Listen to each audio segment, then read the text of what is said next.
హీరోలతో సమానంగా పారితోషికాలు కావాలి అంటున్నారు కథానాయకులు. కానీ హీరోలను మించి రెమ్యునరేషన్ తీసుకుంటున్నారు దర్శకులు. ఏ దేశంలో అనుకుంటున్నారా? మన దేశంలోనే. ఏ ఇండస్ట్రీలో అంటారా? మన ఇండస్ట్రీలోనే. ఏ సినిమా అంటారా? పాన్ ఇండియా సినిమానే. 100 కోట్లు, 200 కోట్లు, 250 కోట్లు ఇవి దేశంలో పాన్ ఇండియా హీరోలు అందుకుంటున్న రెమ్యునరేషన్లు.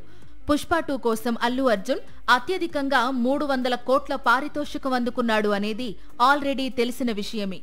ఇప్పుడు దర్శకులు కూడా ఈ స్థాయిలో రెమ్యునరేషన్ అందుకుంటుండడం సంచలనం సృష్టిస్తోంది. మహేష్ బాబు హీరోగా తెరకెక్కుతున్న కొత్త చిత్రానికి రాజమౌళి అందుకుంటున్న రెమ్యునరేషన్ 200 కోట్లట.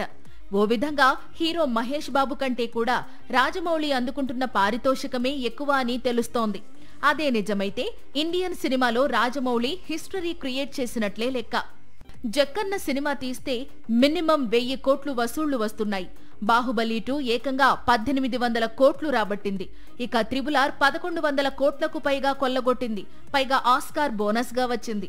అందుకే రాజమౌళి తన రెమ్యునరేషన్ ను పెంచేశాడట. మహేష్ మూవీకే 200 కోట్లు అడుగుతున్నాడు రాజమౌళి.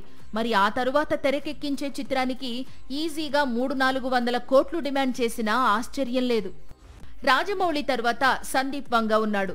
ప్రస్తుతం ప్రభాస్ సినిమా కోసం అతను 150 కోట్లు పారితోషికం తీసుకుంటున్నాడని సమాచారం. ఇక అల్లు అర్జున్ తో సినిమా తీస్తోన్న తమిళ దర్శకుడు అట్లీ 100 కోట్లు అందుకుంటున్నాడు. పుష్ప 2 రిలీజ్ తర్వాత ప్రస్తుతం రామ్ చరణ్ చిత్రానికి సుకుమార్ 100 కోట్లకు పైగానే డిమాండ్ చేస్తున్నాడని ప్రచారం సాగుతోంది.